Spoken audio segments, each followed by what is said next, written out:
On behalf of Atomic Reporters, a Canadian not-for-profit educational NGO operating in Austria, registered with the Austrian Foreign Ministry as an international NGO, I warmly welcome our three distinguished speakers and all participants joining us online.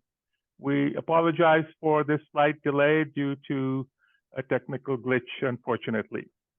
In particular, we thank and are greatly appreciative of the presidencies of the first three meetings of states parties of the Treaty on the Prohibition of Nuclear Weapons, generally referred to as the TPNW. We might refer to them as the Troika of TPNW MSPs. Councillor Maria Antonieta Jáquez, Co-ordinator for Disarmament and Non-Proliferation at the Ministry of Foreign Affairs of Mexico, representing Mexico's presidency of the recently concluded meeting of states parties in New York, number 2.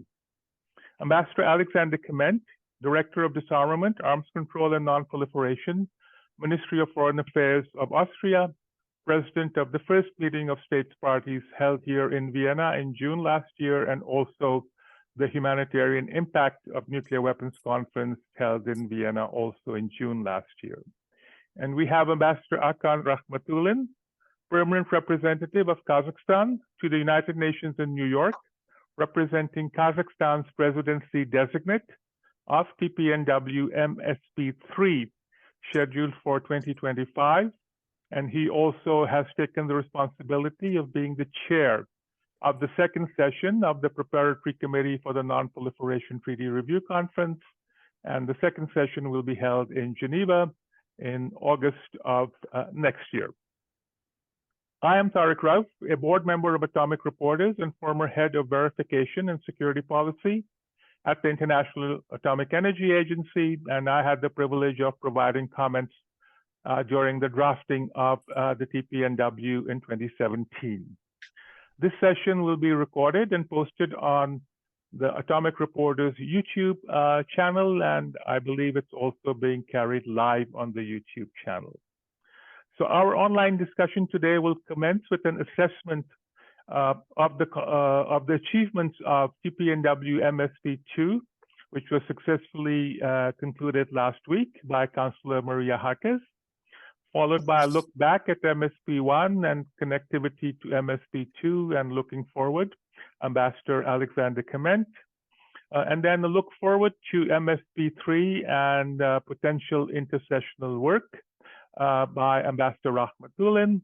MSP3 will be held from the 3rd to the 7th of March in 2025.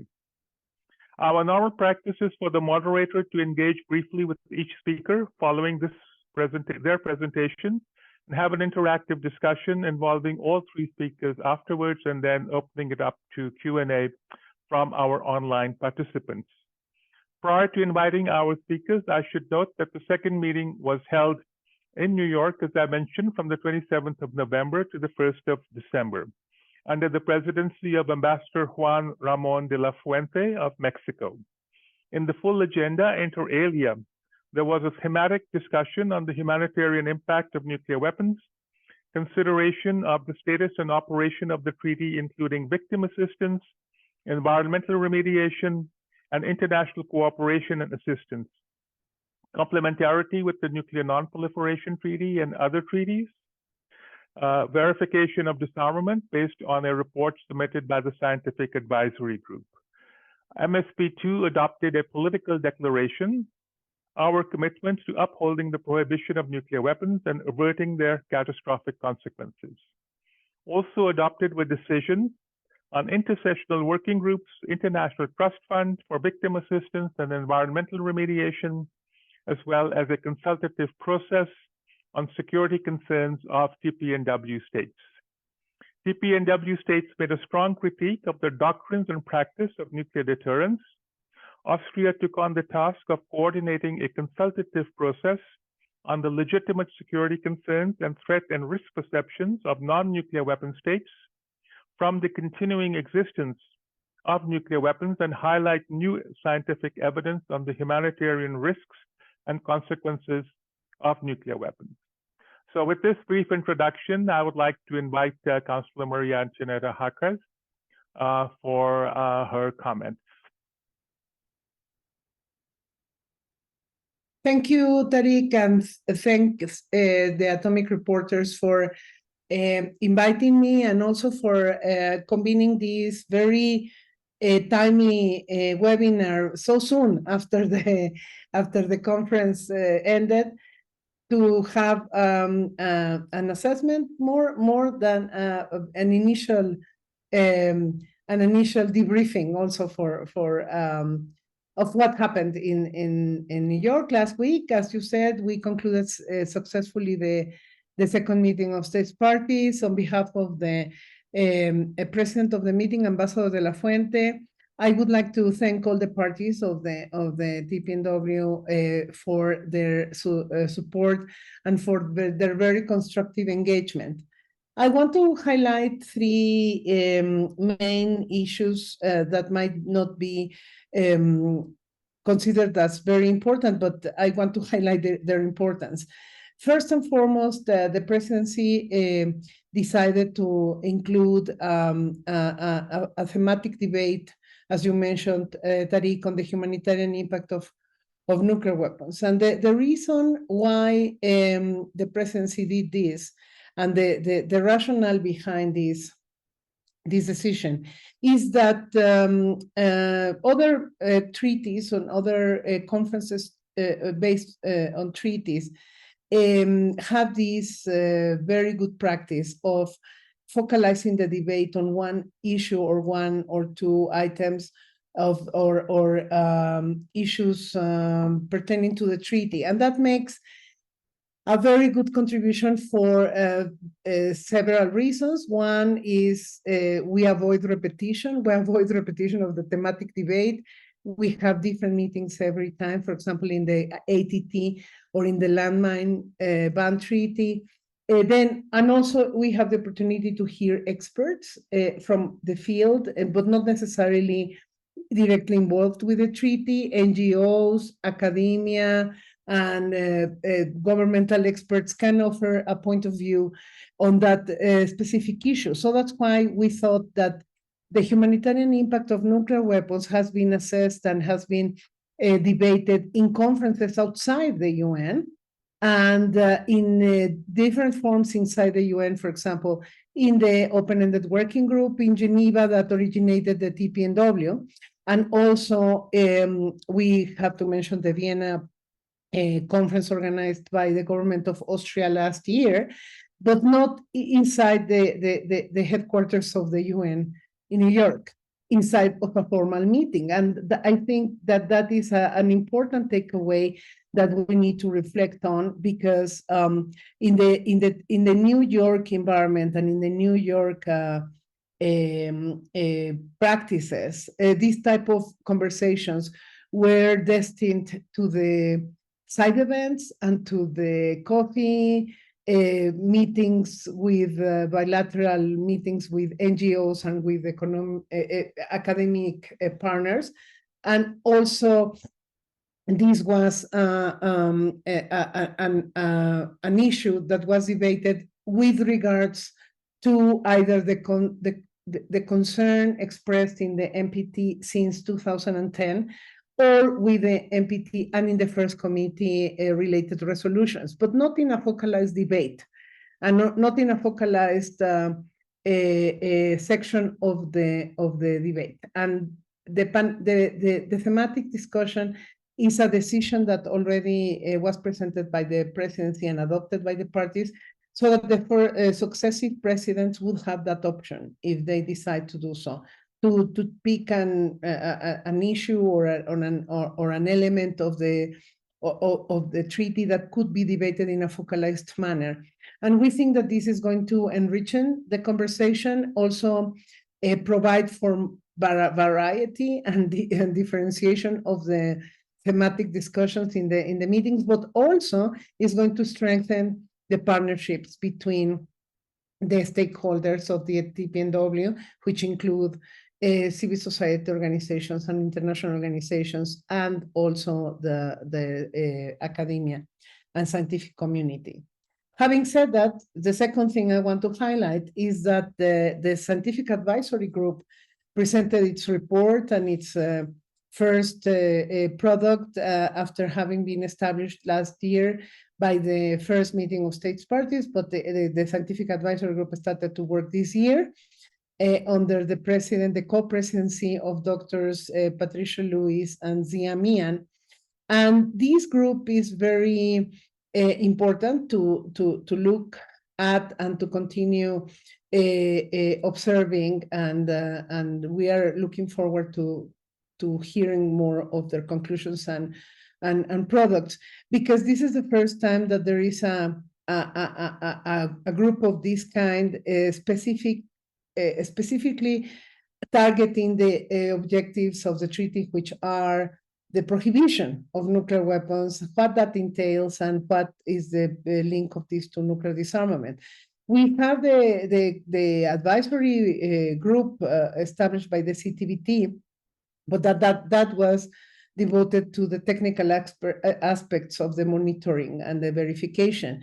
The scientific advisory group has a wider scope of issues to work on, and that is going to make a wonderful contribution, in my view, to the already ongoing debate amongst member states and amongst civil society organizations and academia.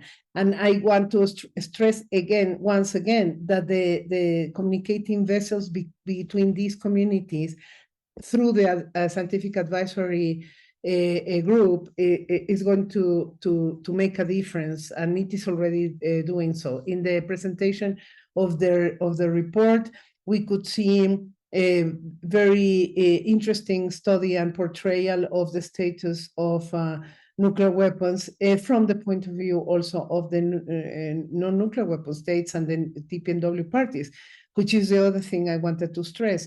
The point of view of the non-nuclear states, the non-possessors, and the TPNW parties sometimes doesn't go through very purely or very explicitly in reports or in documents of the United Nations or the multilateral fora. So this is why it is important to take this point of view as a counterbalance to other narratives. And this brings me to my third point, which is the adoption of a political declaration, which is, as its name indicates, a statement on what the TPNW parties think, or what TPNW parties could agree on regarding not only concerns but reiterations of what we believe regarding nuclear weapons. And this is a very important statement and very important product, because it demonstrates that we have not a common position.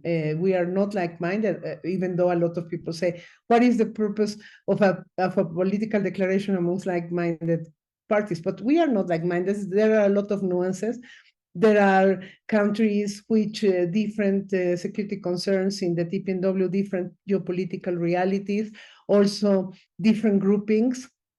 And even within the Latin American states parties to the TPNW, we have a lot of differences between the NAM states, the observers to the NAM, the ones that are closer to one or the other point of view. So this declaration was quite an achievement, because it demonstrates that the TPNW parties are united against nuclear weapons. The problem is the nuclear weapons.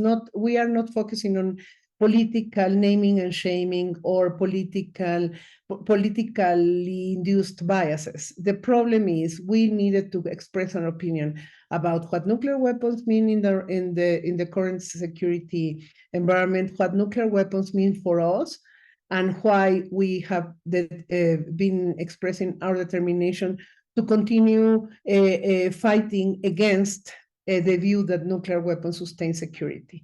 And I think that is a very valuable a product that we need to continue analyzing, and that observers will need to continue looking at as not only as a product of this meeting, but as a very important multilateral outcome in a time and age when there is no negotiation or dialogue, and there are very, very few outcomes to look at, unfortunately. So we managed to publish this declaration that was adopted and that reflects very faithfully the kind of determination and position against the weapons.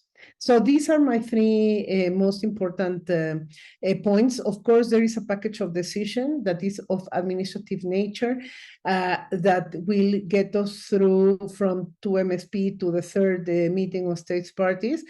Some of the decisions are very important. I am sure that that Ambassador Rakhmetullin and also Ambassador Kmentt will refer to them in more detail, but I will stop here because this is a general comment, but of course I am open for further questions and further comments.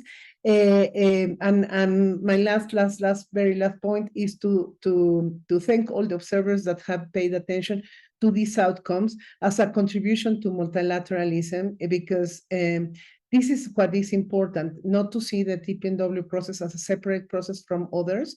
We have to create these bridges and points of entry for this discussion into other discussions, but it is very outstanding that dialogue was present, that countries were willing to negotiate and engage, and even in a very gloomy environment at the United Nations, where there are not a lot of outcomes in the security and peace discussions and disarmament discussions, we could manage to get a very solid package of documents and outcomes in this meeting. Thank you.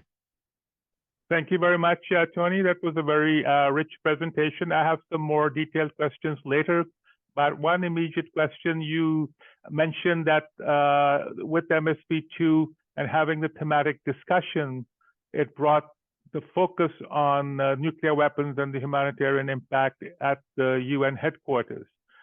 But we also have the first committee every year, and 2 years out of 5, we have NPT meetings, and catastrophic consequences and nuclear risks are brought up there. So could you expand a little bit more on the value added of this particular part of focusing on the dangers and risks of continuing possession of nuclear weapons vis-a-vis the security concerns or the insecurity of non-nuclear weapon states? Thank you. Yeah, sure. Thank you. Thank you for the question. Yes. In the NPT, we talk about who has the weapons and who can't have the weapons, and who says they deserve the weapons. And in the first committee, we talk about the resolutions, and the discussion is almost, I am sorry for what I'm going to say, but this is the truth, it is almost non-existing, because the trend in the first committee is that delegations present the resolutions, and we have debates, or we have conversations on these resolutions, but on the margins of the formal meeting. We talk about these resolutions among the states, among the delegations, in the corridors and in consultations that don't take place inside the debate. There is no debate about what the weapons, the nuclear weapons consequences are or do inside the formal chamber, formal meetings, and with the participation of stakeholders. First and foremost, the victims, the affected communities. Also, the international organizations and international NGOs that have been addressing these issues for 10 years plus. And also the international organizations that could be relevant to this debate. So these kind of conversation and examining and questioning the consequences of nuclear weapons has taken place, but in the ad hoc meetings that took place 10 years ago, also in the Vienna conference of last year, but inside a formal meeting of a treaty whose depository is the United Nations, there was no space for that. That's why we thought that this was an added value and that this can open the possibility for this engagement and for this the partnership demonstration to be more prominent in the context of the TPNW in the next presidencies. If presidents decide to pick an issue, to choose one topic of relevance for the treaty and to have a focalized debate, they will be able to do it, and in that way the meeting is going to be enriched by this, not only by the opinions of states, but also the participation of other stakeholders. So that is the added value of that debate. Thank you. Thank you, Tony. So this was a very important point about the inclusivity of the discussion as well as the broadening the scope of that. So let me now move to Ambassador Alexander Kmentt, joining us from here in Vienna.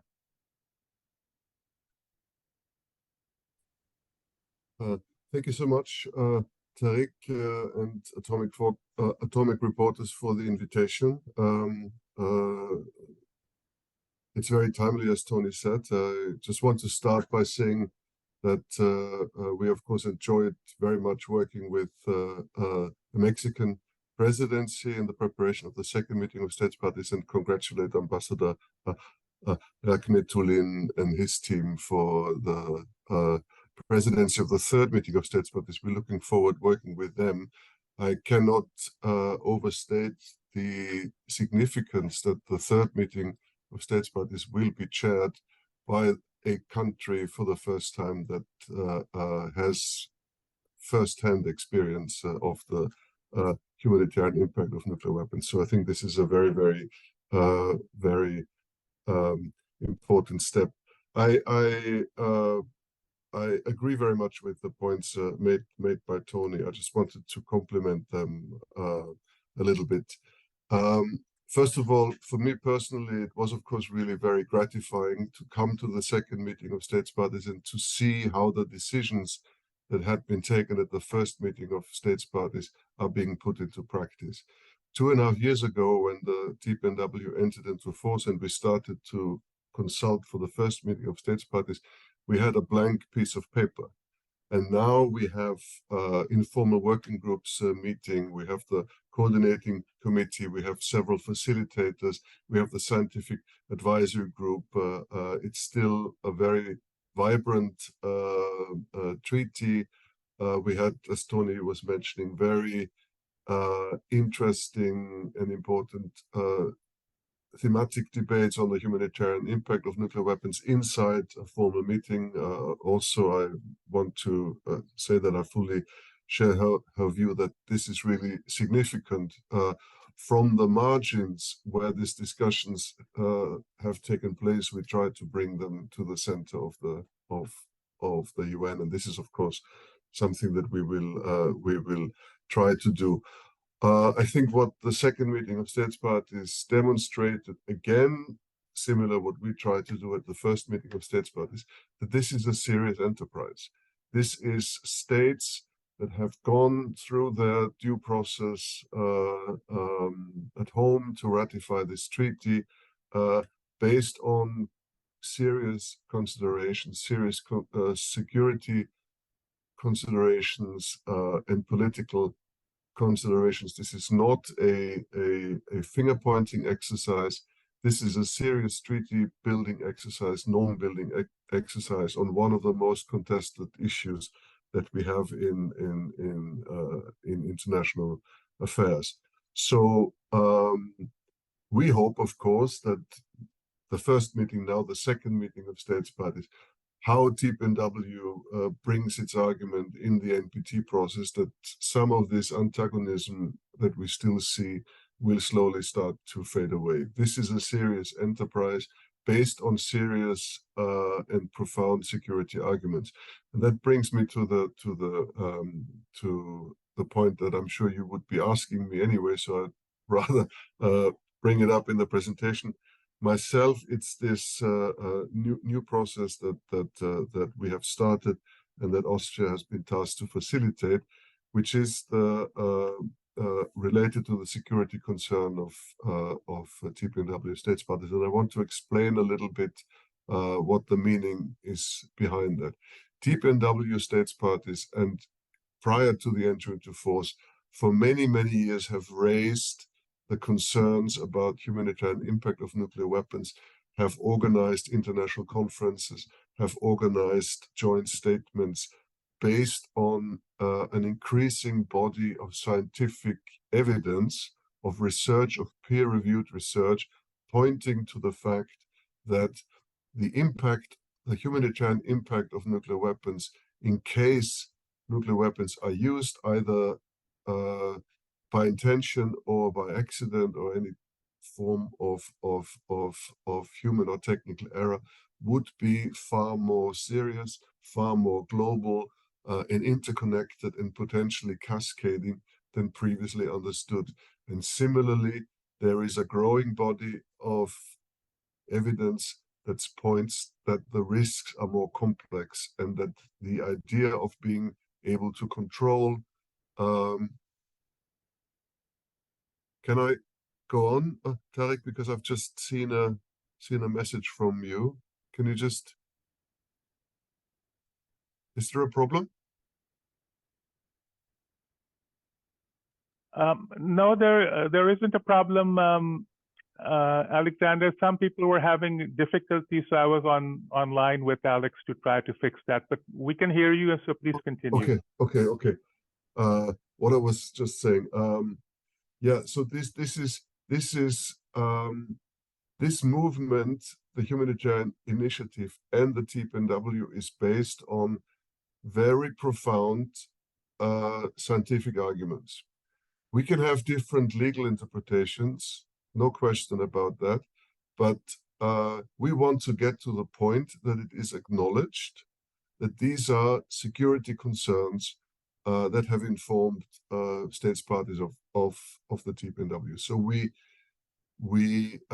did these conferences, we presented this science, we raised these issues year in, year out, and in fact, what we hear back from countries that rely on nuclear weapons is that the TPNW does not take the security environment into account.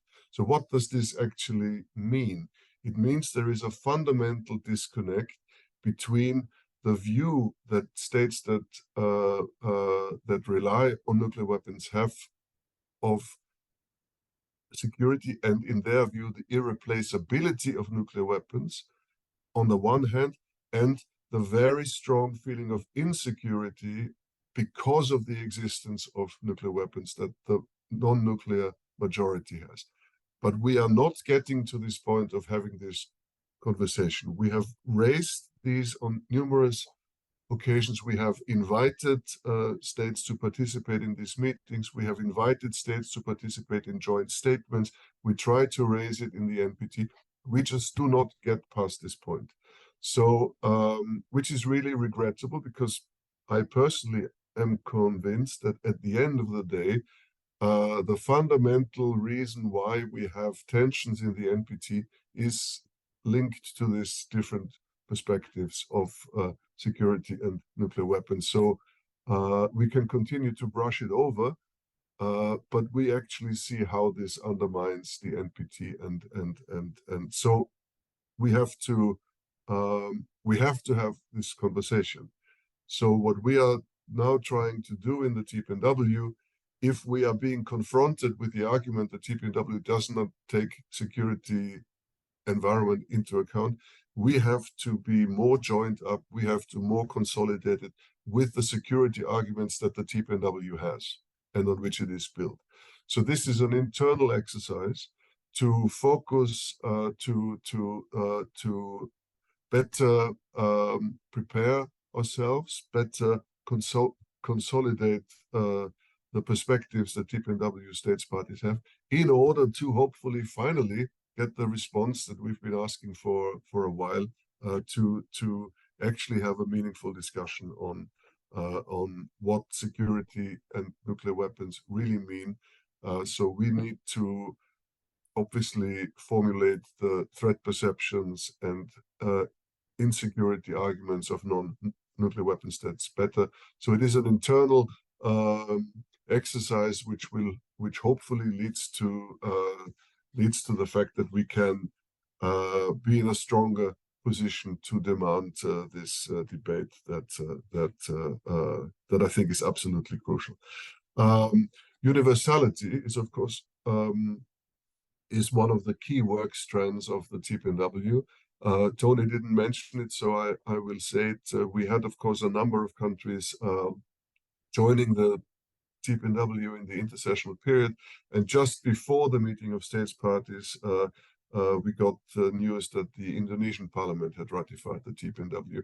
They have not yet deposited, but of course the fact that the treaty has passed the parliament in Indonesia is very significant and is a big boost for the TPNW. So we were all very pleased about that. And of course, working for universality is a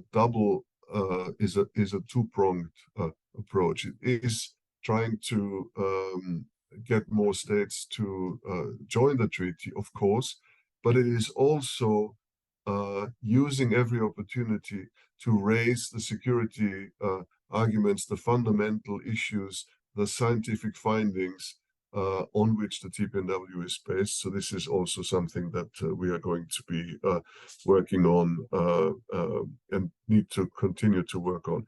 I also want to say one thing that I saw in Vienna and saw again now in New York, which is, I think, which really deserves mention, is the substantive quality of the statements of countries that are normally seen as not having a strong voice on nuclear weapons.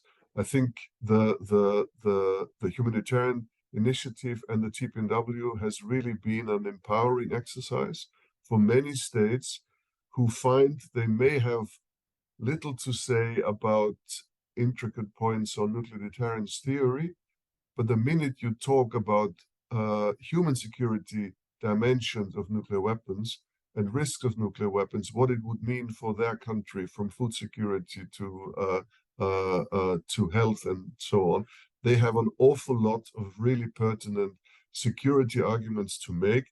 And it was really impressive, once again, some of the statements, or many of the statements that were heard in New York. I think also the inclusivity point that Tony mentioned differentiates the TPNW from other treaties. The thematic debates were very powerful, and again, the real experts on nuclear weapons, as was said, are of course those people from affected communities that have experienced it, and it was very powerful to hear these voices. And lastly, second to last, the complementarity issue. I want to state again that every single statement in the second meeting of states parties by TPNW states and signatories reiterated the complementarity of the treaty.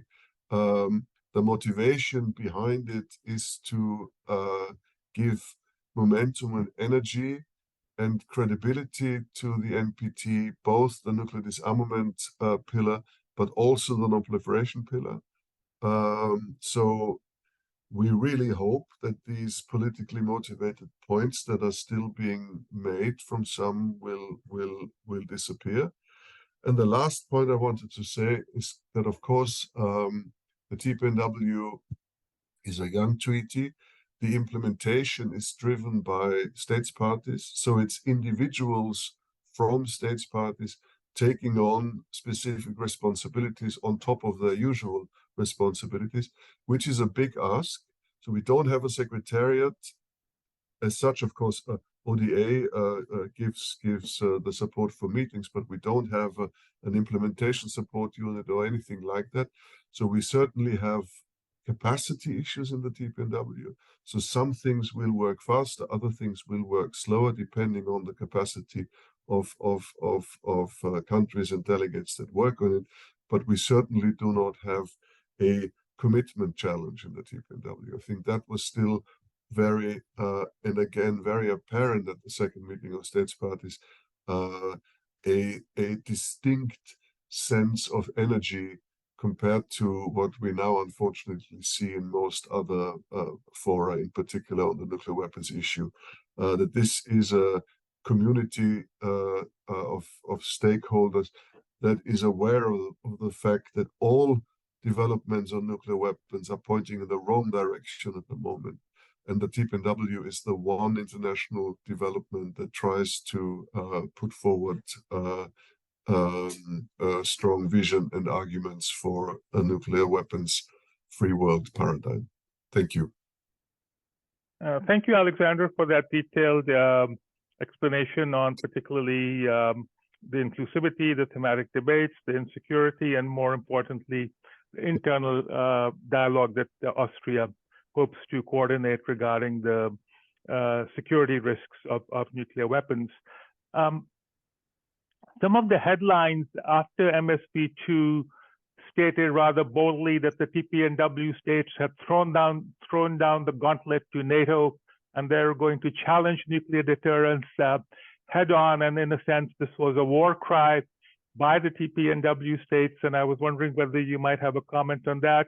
And in the past, I have been rather uncharitably critical of Austria taking part in the the discussion on creating the environment for nuclear disarmament. So what is different in this process than that US-led process of creating the environment, which involved about 42 states? Thank you. On your first question, of course, we can't control what messages or what headlines are being produced. I think I explained it is an internal process. Obviously, TPNW states parties do not believe in the sustainability of nuclear deterrence. The paradigm of securing the world based on the threat of mass destruction runs counter to the arguments that the TPNW has put forward. So obviously, TPNW states parties are skeptical of nuclear deterrence and have voiced very clearly, including in the declaration at the first meeting of states parties and again at the second meeting of states parties, that they consider nuclear deterrence as a security risk rather than a security benefit. So that's that. This process that I'm talking about is not a combative contrarian one. As I tried to explain, it is an internal one. We obviously know in the TPNW, if we want to achieve the objectives of the TPNW, we have to have a conversation with the countries that think they need these weapons. Obviously, that is, TPNW states parties are certainly not naive in that sense. So we need to have this conversation, and it's got to be a conversation about security. And we have, obviously, since our attempts to have this conversation, based on everything that we have done so far, have been rebuffed, we obviously have to double down on our own internal work to get our security arguments sharper, more joined up, and ready. And I think that's the process. Obviously, it will then hopefully have an external dimension, meaning that we will have an impact on the nuclear weapons discourse, both in terms of universalization, but also in terms of having a more substantive debate on security and nuclear weapons. That's the external part. But the process that I'm talking about is an internal one within the TPNW community and interested stakeholders. On the CND, yes, we have argued about that. You criticized us, but if someone invites Austria to participate in a discussion on nuclear disarmament, we will be there. And it's in a way the same logic, that we need to have a space where we can have this discussion that obviously we do not have in the NPT. And when the CND initiative was put forward, different working groups, we considered it an opportunity maybe to have this conversation in a more informal setting where we don't need to have formal agreement on anything. And in part, at least, I think that's how these discussions have taken place. One of the things I wanted to say is that what we had hoped in the CND discussion to put forward is the security arguments of non-nuclear weapon states, the threat perceptions of non-nuclear weapon states. We haven't actually had much of this discussion yet in the CND. The focus has been very much on risk reduction in the CND. Nevertheless, and I think since Mexico with Tony is also participating in CND, that we continue to see this as an opportunity to raise argument and to have a discussion that is not constrained by being a formal meeting, which is necessary. We will not overcome the cleavages in this debate unless we find avenues to have this discussion, and of course then also at some stage bring it into the formal meetings. But it's, I think, all part of the same logic that. Let me just close with the one comment that non-nuclear weapon states go to the NPT with the expectation to engage with the nuclear weapon states about nuclear weapons. But that's actually not true, because the nuclear weapon states have a brief and mandate to engage with the non-nuclear weapon states on non-proliferation. So we need to have a space where we can have this discourse, because the arguments, the humanitarian and risk arguments are very compelling, which make it very clear that this is an existential risk for all humanity. So in the 21st century, we need to have an opportunity to have this discourse. And I think these are all different attempts to break out of the sort of discursive shackles that we have, where non-nuclear weapon states in a way are disenfranchised and cannot get their points across. That's why the TPNW is now a really important framework, because we can formulate it in the political declaration. We have a scientific advisory board that puts forward a report which would never have seen the light in the NPT, and so on. And we now also have an opportunity to articulate in this framework threat perceptions and security arguments based on humanitarian consequences and risks. Thank you. Thank you, Alexander. I'm glad you made that clear, and I deliberately asked you that question mainly for purposes of the audience.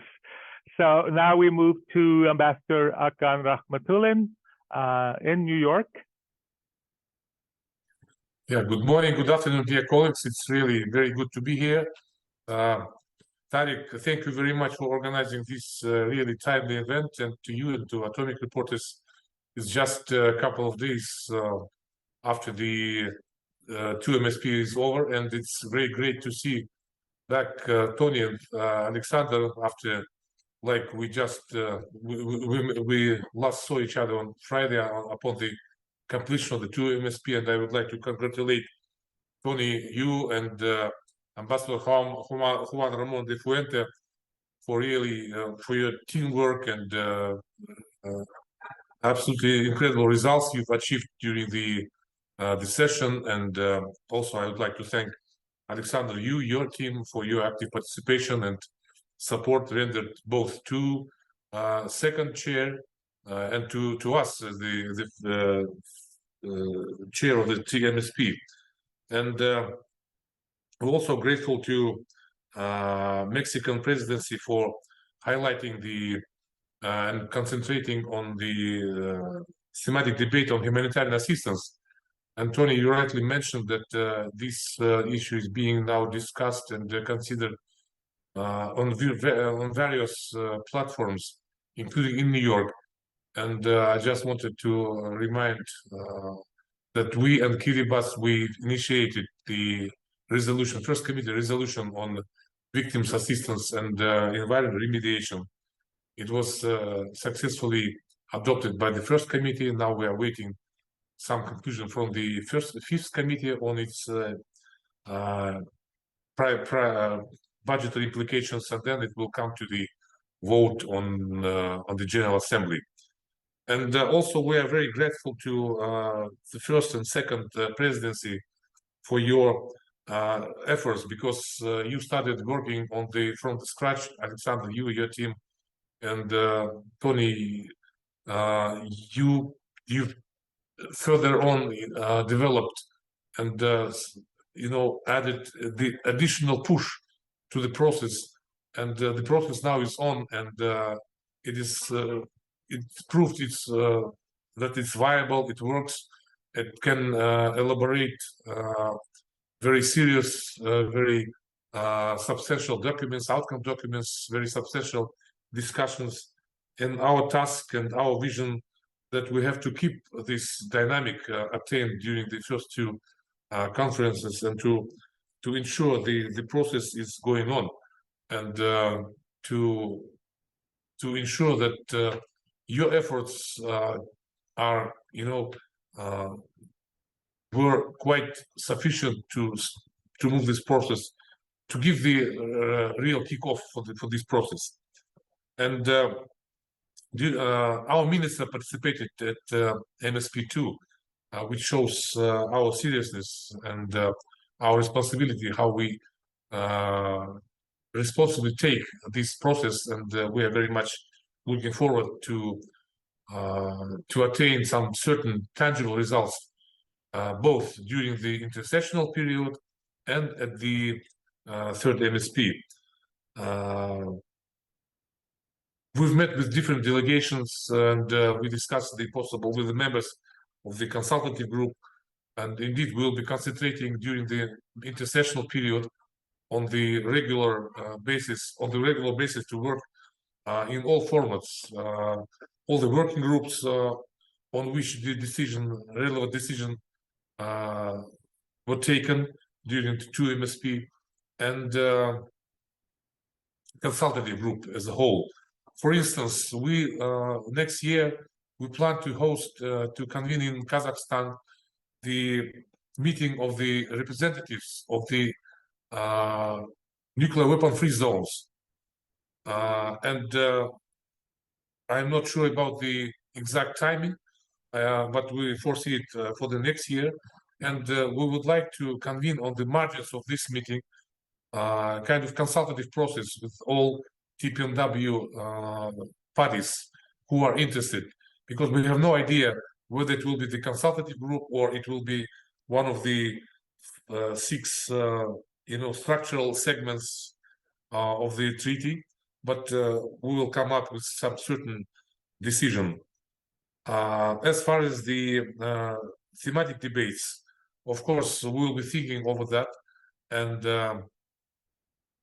upon consultation with the consultative group, with the coordination committee, we will come up with certain decision. I think we still have time, and I look forward to working with all parties involved, be it state parties or NGOs like you, Tariq, and other colleagues, ICRC, ICANN, and others, to find out the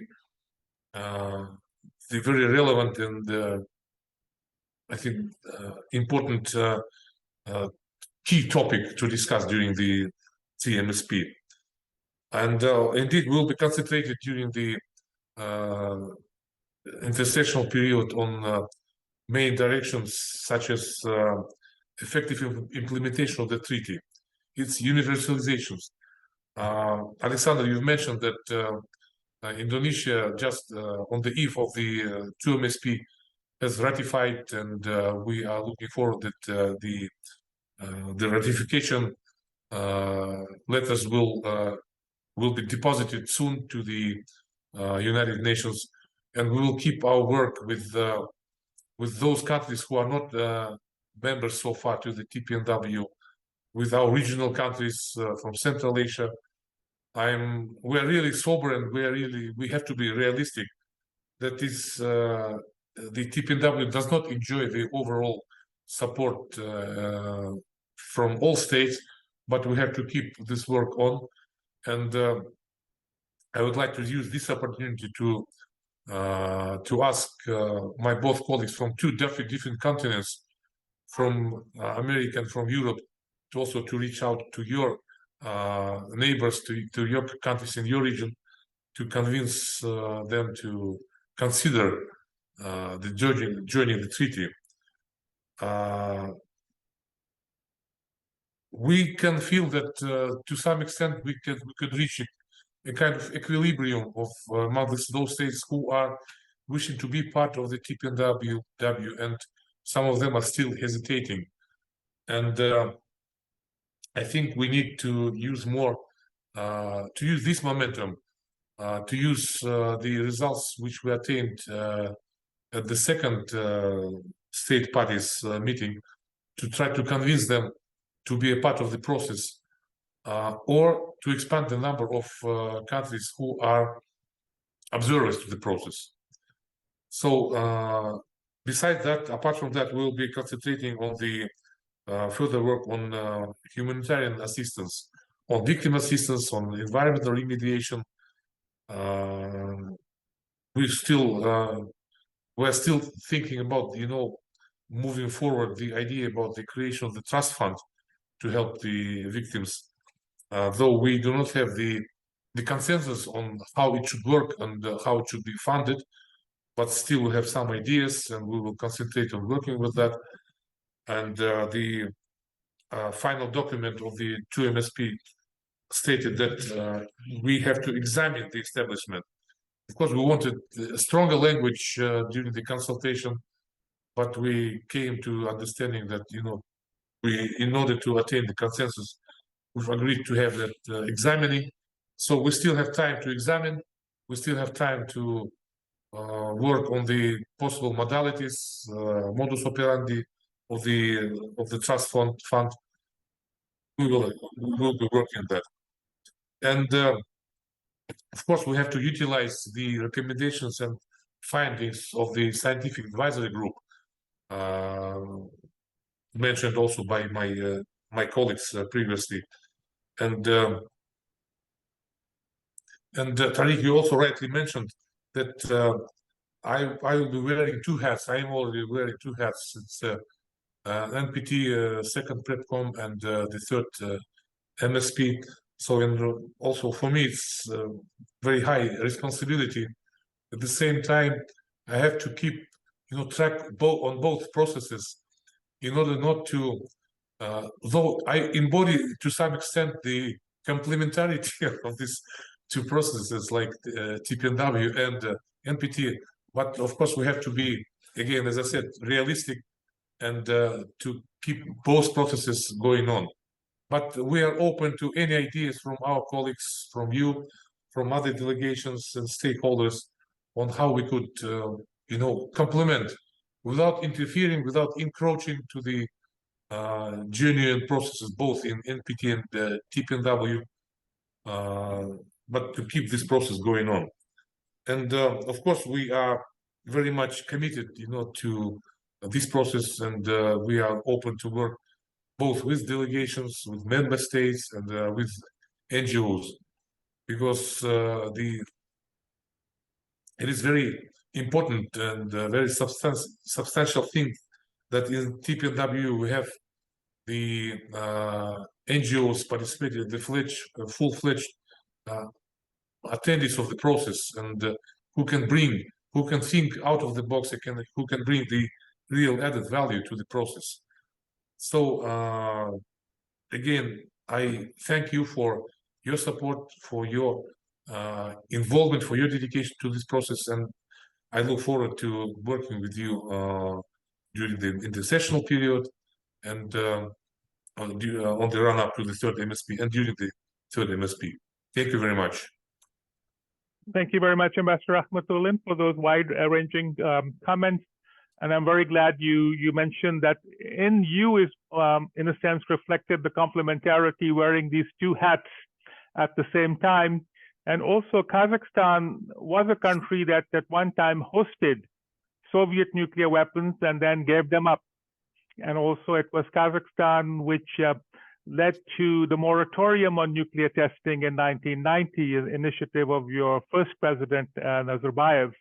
And I personally have visited Semipalatinsk and also Semi. So how would Kazakhstan, as a state that formally hosted nuclear weapons and renounced them, join the NPT as a non-nuclear weapon state, and is also a victim of the humanitarian and environmental consequences of nuclear weapons testing with the 400 plus nuclear tests at Semipalatinsk. How does Kazakhstan plan to bring this unique experience to further this discussion that Austria will share on the security concerns of non-nuclear weapon states to promote the universality of the TPNW? Yeah, thank you for the question, Tariq. I would say this twofold question, it's like internal, how we work internally with the victims assistance.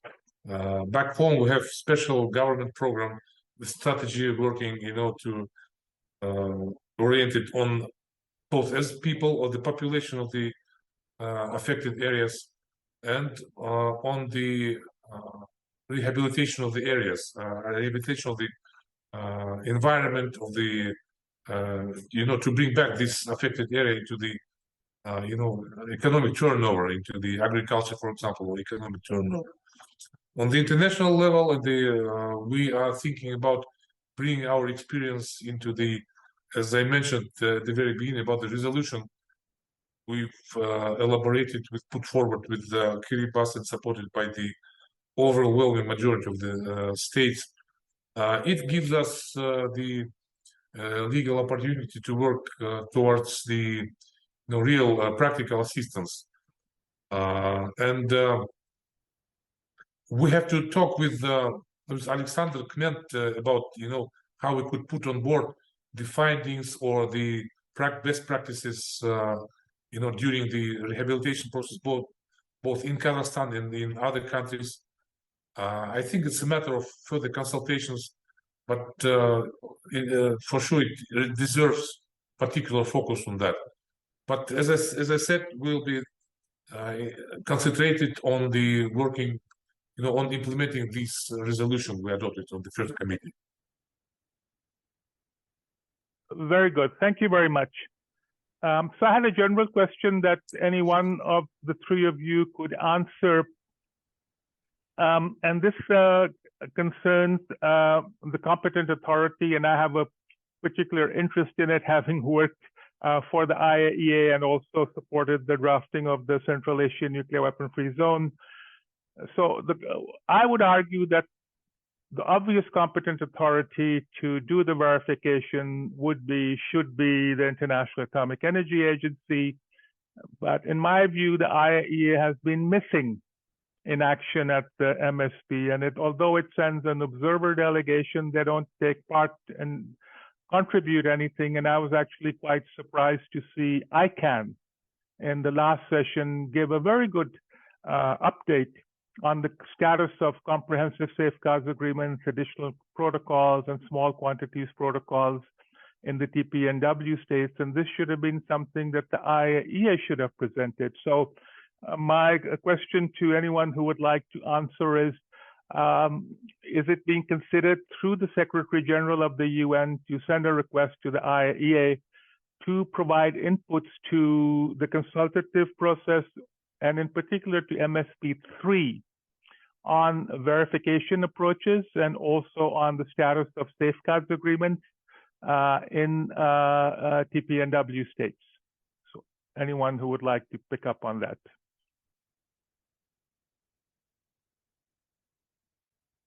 Tony, maybe?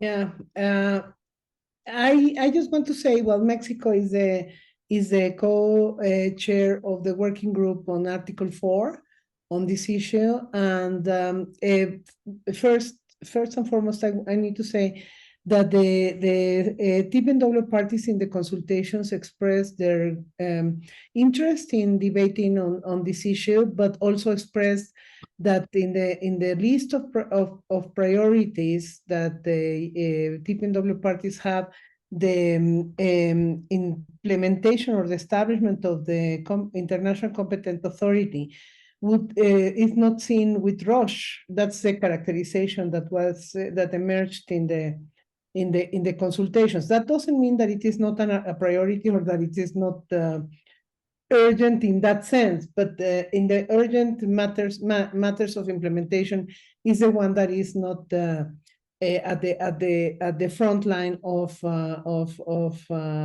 urgent measures, because there is a sense of there is an understanding, that's what I wanted to say, that all the parties in the TPNW at this stage are non-nuclear weapon states under the NPT. So they already have a verification in the form of the IEA surveillance of the comprehensive safeguards agreements and the agreements that some of us have also voluntarily adhered to, like the additional protocol, and also through other international commitments that we have. So there is a sense of already of implementation of that surveillance and verification standards under the NPT, and the adherence to the TPNW did not sever those ties with the NPT. On the contrary, they enhance that type of implementation, and so the IEA is present through those agreements. I know that not all the NPT parties have adhered to additional protocol, for example, and that is a controversy that was present in the TPNW negotiations in the same manner that it is present at the NPT discussions. Some states parties contend that the additional protocol is not an obligatory measure that everybody should be enforcing, adhering, or preparing forward for that, no? So this is something that was debated. On the specific question of whether we have not or we should be asking the Secretary General to demand this from or to request this from the IEA.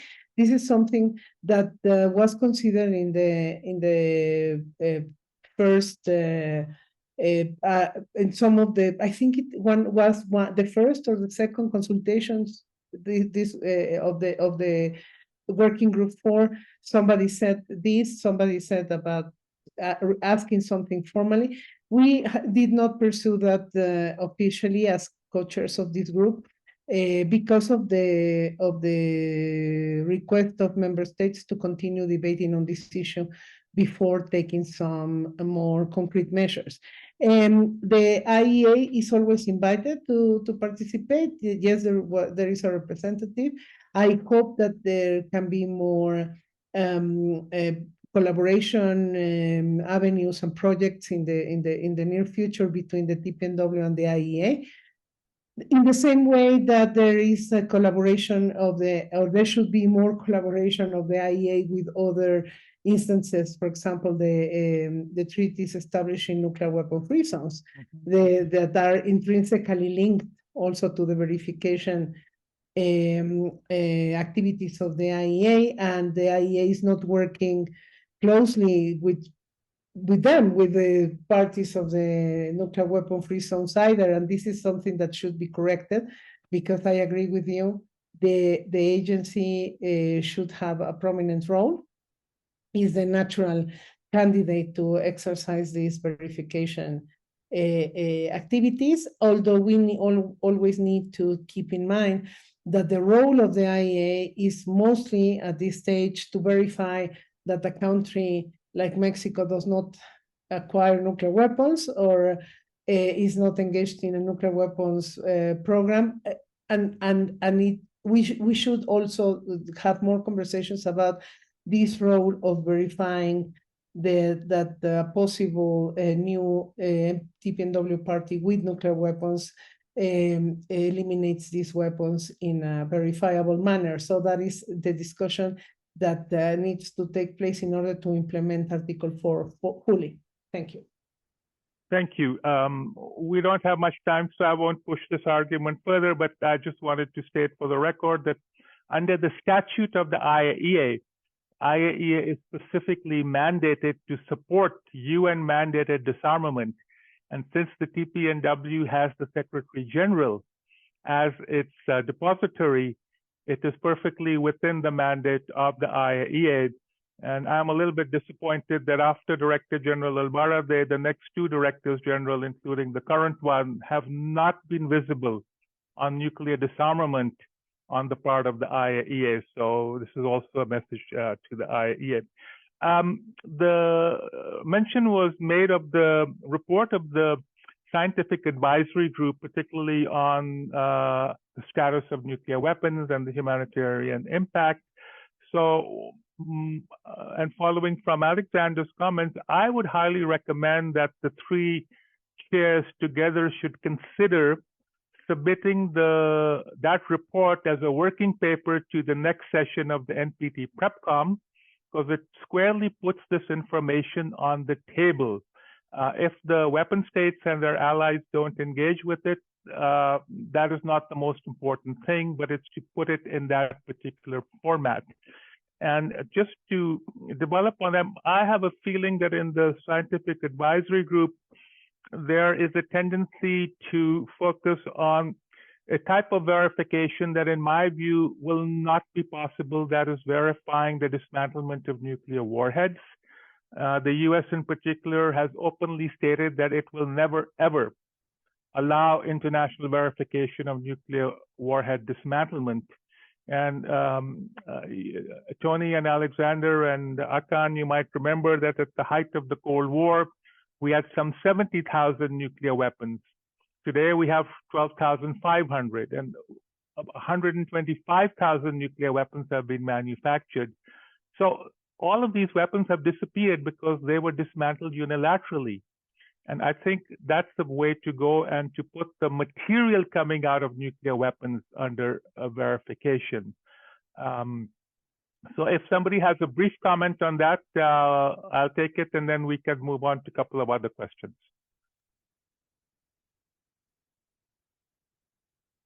If I could come back very briefly to the previous point, briefly to the IAEA point. Sorry? Yes, please. Yeah, go ahead. Yes. This is, of course, an immensely political issue, because everything around nuclear weapons is political and there's lots of contestation. But as you rightly pointed out, the agency is mandated per its statute.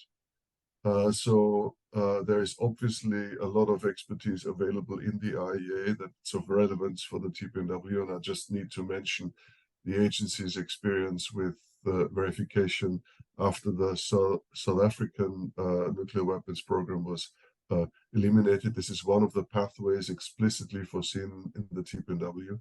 So there is lots of in-house expertise there, which would of course be very relevant. It is a political issue, and there is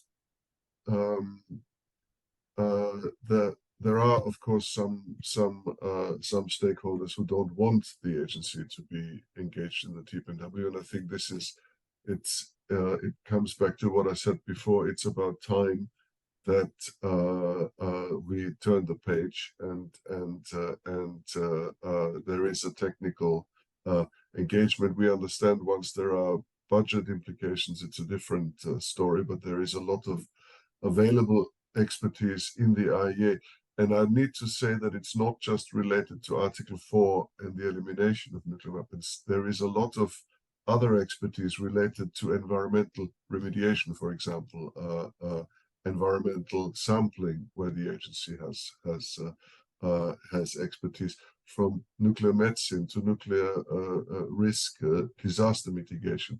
So there are many areas where the agency is definitely the international body with the most expertise, and that should be TPNW states parties that are all also member states of the IAEA should be are entitled to and should have access to that expertise. On the verification question that you asked, which of course is very pertinent, Tony rightly said that this is something that in the TPNW we want to do carefully and measured.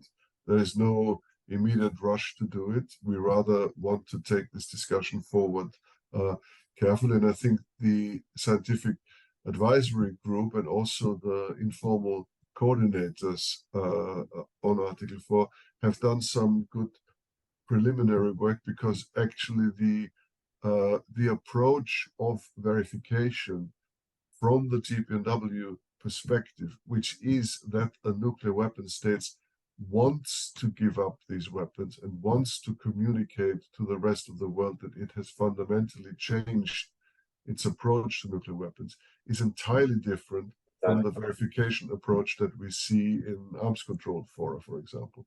So there is a lot of conceptual work that needs to be done, including to drill into the issues that you have raised. But I think it's a good start, and it's something that we all know in the TPNW will be done probably over a number of intersessional periods. Thank you. Yes. Also, one last point on it. IAEA also has already experience in verifying the decommissioning and elimination of nuclear weapon production facilities. France closed down Pirlat and Marcoule, and IAEA went and verified. And I personally went there once to check out the greenfield. And IAEA has also done the verification of the closure of the nuclear test sites in Kazakhstan and in the South Pacific. So again, my concern is the type of verification, not to duplicate what we already have. So I have one last question, and then I will take some questions from the online audience. And could it be explained why the language on nuclear sharing has been watered down? Apparently, in the earlier drafts, the language was that it is completely unacceptable. And now there is a very weak reference that, excuse me, we TPNW states are just disturbed by nuclear sharing. And as was noted in the declaration, there are more countries now than in at the time of MSP1 under the nuclear umbrella. And Poland, for example, is now very eager to host American nuclear weapons. The air base in the UK, Lakenheath, apparently is being readied for the return of US nuclear weapons to the UK. A congressional report calls for sending nuclear-armed cruise missiles and intermediate-range ballistic missiles to Europe. As you know, the B-61 Mod 12 warhead will replace the existing warheads deployed in Europe, and this warhead has a 50 kiloton yield. But the US is already working on the Mark 13 version, which will have a yield of 360 kilotons. So how is it that the TPNW states are only disturbed and could not agree on stronger language on nuclear sharing?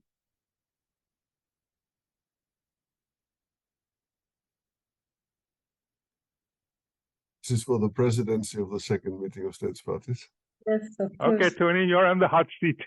Yes, yes. No, thank you for the question. I think that it is very, very unfair to say, sorry for qualifying your question, but it is very unfair to say that it has been watered down, because the issue is not to have, as I said, a political declaration that is focused on one country, two countries, or with naming and shaming.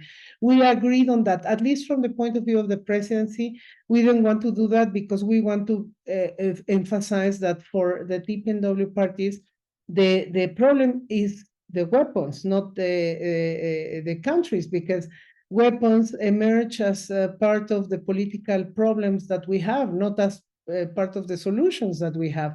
It doesn't matter who has them, doesn't matter who wants to have them. We think that the attitude towards nuclear weapons throughout the years has enhanced international problems. So the language, the paragraph on these two issues, because it's not the same issue, nuclear sharing and the extended nuclear security guarantees to some states, was not watered down. It was strengthened with the provisions of the treaty. If you look at the treaty, the treaty prohibits those activities Tony, can I just make this is to Alexander Nietzsche. Could you please reconnect Ambassador Rakhmetullin's video from New York?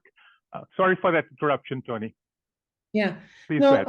No, on the contrary. So the language that we agreed on was something that was possible for every party of the TPNW to accept.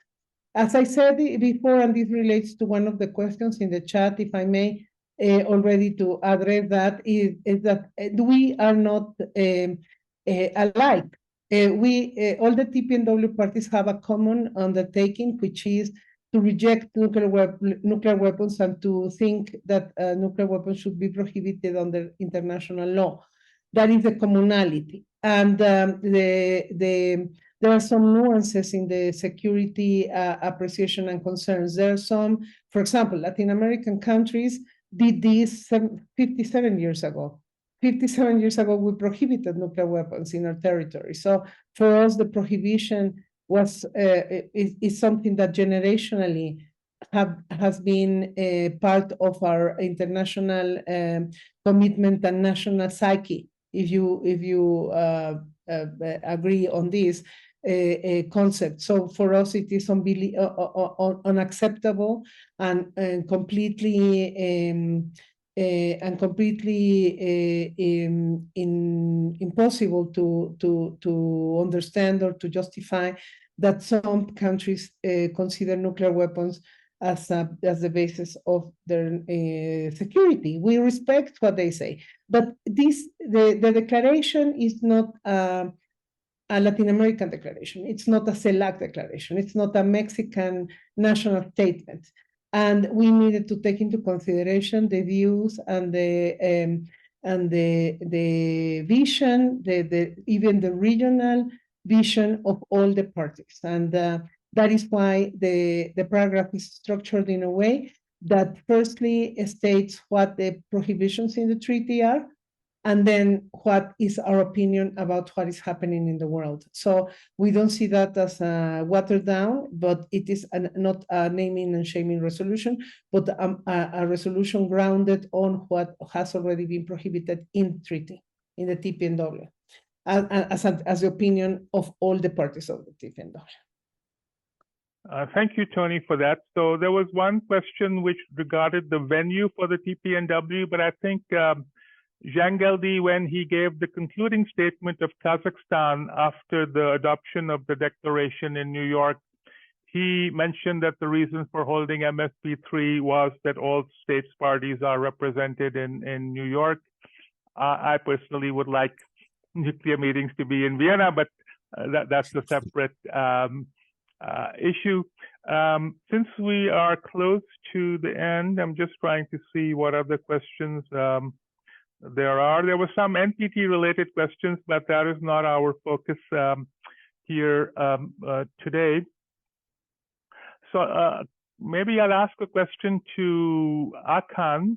And you sort of already touched upon it, but I was wondering if you might expand on it a little bit, that we had the presentations from the facilitators at the MSP2 on the environmental and humanitarian consequences. There were also presentations from the facilitators on universality.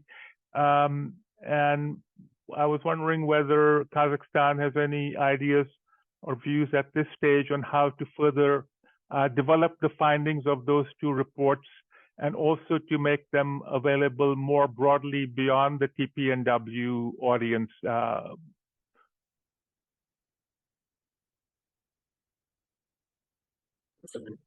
Yeah, thank you, Tariq.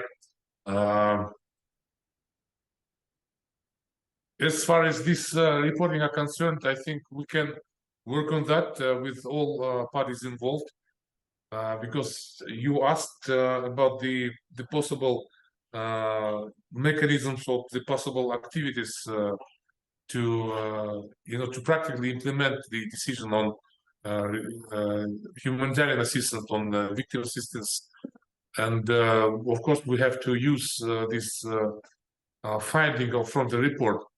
And but at this very stage, I think we can share with all TPNW membership. It's I don't think it should be a problem. So we have to understand, and we have also to concentrate on the the assessment, because not all countries or areas affected from the nuclear tests are aware of the scale, the measurable volume of the effect or detriment they received during this. I think apart from New Zealand and us, but other countries still need these exact assessment, and also we have to be based on that kind of evaluation. Thank you. So at the MSP2, there were some countries from who were members of a nuclear alliance, and one of them actually, to my view, gave a very aggressive statement by basically lecturing to TPNW states that about the utility of nuclear weapons, about that alliance being a nuclear alliance and would remain a nuclear alliance as long as nuclear weapons existed. So my concern is whether some countries not party to the TPNW and who are opposed to the TPNW want to support victim assistance and remediation of the environment to whitewash their credentials, so to speak. So on the one hand, they criticize and undermine the TPNW, but then they want to get the credit of being seen to be helping those affected by nuclear weapons and nuclear weapons testing during the previous decades. So it's an open question to any one of the three of you. If I just may, yes, I've mentioned that this treaty does not enjoy the support from all, UN member states. We have both those who are part of that, those who are opposing that, those who are neutral, and of course it's absolutely impossible to please everyone and to make this treaty, acceptable by everyone. But to our feeling, maybe now I'm talking from the perspective not of the TMSP chair, but from my national perspective, my feeling is that it should be the case, the kind of whitewashing, if the nuclear states will be, for example, donating or funding some activities related to the rehabilitation, the health, or as I said, to returning to the economic turnover. We think it can work because it doesn't give them a kind of excuse from being pushed to join to get rid of the nuclear weapon. Of course, we understand that what part of how nuclear weapon plays, what role the nuclear weapon plays in the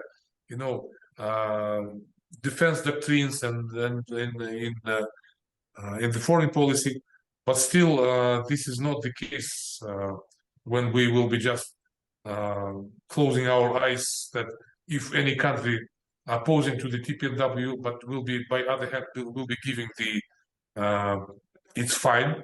It will be giving its funding, it will assistance, financial or in-kind assistance. It's fine.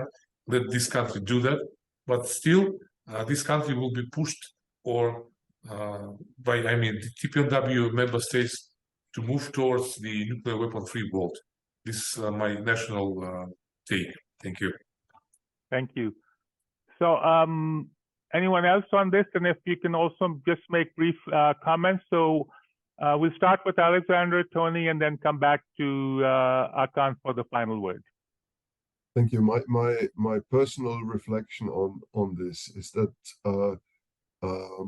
some of the countries participating as observers obviously want to send a signal of engagement, which I think is a very welcome aspect. But then the impression that I got was that there is probably so much criticism then by some other countries who are not there, that there was a bit of a pressure to overcompensate then in the statements. So that led to some of the statements which probably seemed a little bit lecturing or so, as you said. However, from our perspective, I think it is a very good thing that countries come and at least listen to what is being done at the meeting of states parties, listen to the debate. And even if some of the statements were not enthusiastic about the TPNW, they were not criticized. Yeah? They can come to this meeting and make their point just as much as we want our arguments to be taken seriously. So I think it is a positive step. I don't want to oversell it, but it is a positive step. And the fact that some national positions that are not in line with the TPNW are issued, I think is not a problem. It's still better to be in the room and be part of the conversation than to not show up. So I think that is very clear.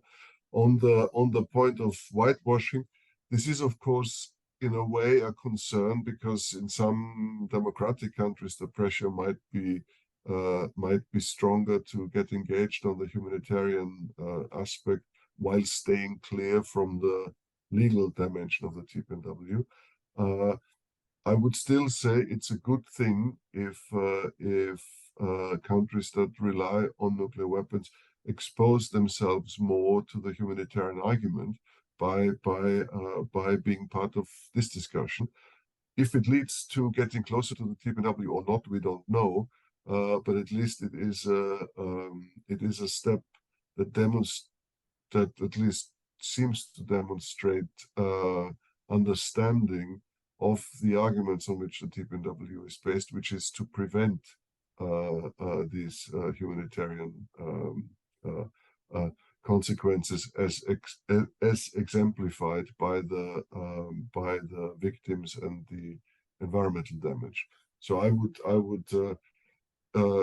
we may be conscious of the potential dimension of some whitewashing, but I would still think it's a positive it's a positive net outcome if countries that are not party to the TPNW get engaged in this. And in that context, I think the resolution put forward by Kiribati and Kazakhstan at the first committee, which really got a very good result, is an indication that at least some progress is being made in recognizing that these are humanitarian concerns which are valid and need to be tackled. Thank you. Thank you, Alexander. Tony? Yes, very briefly, just to remind that the TPNW meetings of states parties will always be open to every single party that would like to attend. I don't want to characterize countries as opposed to the TPNW, because I don't think that that is a fair assessment. I think that there are countries that would have their doubts and questions and reticence to get more engaged or to participating, but because of the environment or the geopolitical characteristics of their situation, they don't want to be seen as opposing nuclear weapons in that way. But my main point is that there are more national policies and governmental policies against nuclear weapons than against the TPNW. So we need to galvanize that rejection, because I want to repeat, even if it sounds like a bumper sticker, that the nuclear weapons are the problem. So countries are not the problem. The problem is nuclear weapons because of the narratives built around them, and of course the devastating effects. But I believe that there are more countries, more governments against nuclear weapons than against the TPNW, if you want to say it like that. So I think that the demonstration of that was the good amount of observers. We had 35 observers in total amongst the non-signatories, non-ratifying signatories, and also countries that have not adhered to the treaty or have declared that they are not ready to join or will not join for any reason. It's not just one of the so-called umbrella countries that participated. There were others, and I think that is the demonstration of the will of many governments to engage in dialogue and to continue galvanizing this rejection of nuclear weapons. I reiterate that what is needed in this time and age is more dialogue, not less dialogue. Thank you. Thank you, Tony, and thank you for that important point about delegitimizing and stigmatizing nuclear weapons rather than countries. It's a point that Alexander and others also have continued to make. And finally, to Akan, Kazakhstan, chair of MSP3 and also the NPT for concluding comments.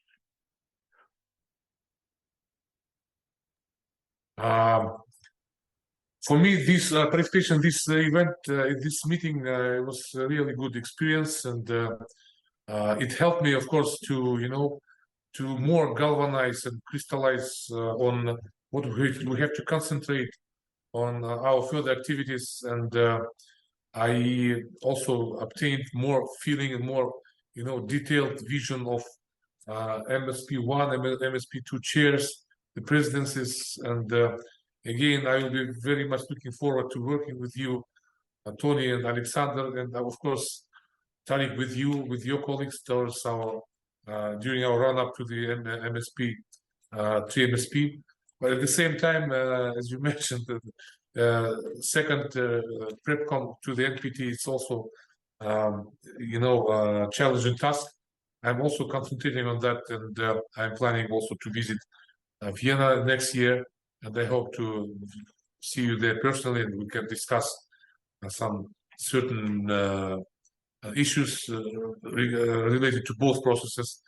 And with this, I just wanted to again to reiterate our full commitment and full dedication to move this process forward. The process so successfully, kicked off by Austria and Mexico. Thank you very much, colleagues. Thank you, Akan. And I've indicated to Jan Geldi that I personally and also Atomic Reporters, we are always available to help TPNW states as well as NPT states. So thank you. So while we have many questions still left, we unfortunately are at the end of our time. Before concluding this session, this is my personal view, that despite the view of its critics, in reality, the TPNW is in the process of establishing a jus cogens rule, that is a fundamental principle under international law, creating an erga omnes, that is an obligation for all states to renounce nuclear weapons. In this context, we might recall Einstein's prophetic words: our defense is not in armaments, not in science. Our defense is in law and order, something that is in short supply at the international level. So on behalf of Atomic Reporters, I would like to profusely thank our three speakers, also our online participants, as well as my colleague, Alexander Nietzsche, for setting up the technical elements. The video reporting will be available next week. I'd like to point out that over my left shoulder is a book with a green and white cover, whose author is Alexander Kmentt, on the negotiating history of the TPNW. And I end by echoing a famous line by an indomitable Canadian politician, Tommy Douglas: courage, my friends, it is not too late to build a better world. So with that, thank you to everyone, and I wish everyone a productive new year. And we in Atomic Reporters hope to be back in the new year with more of such webinars. Thank you again, and goodbye to everyone.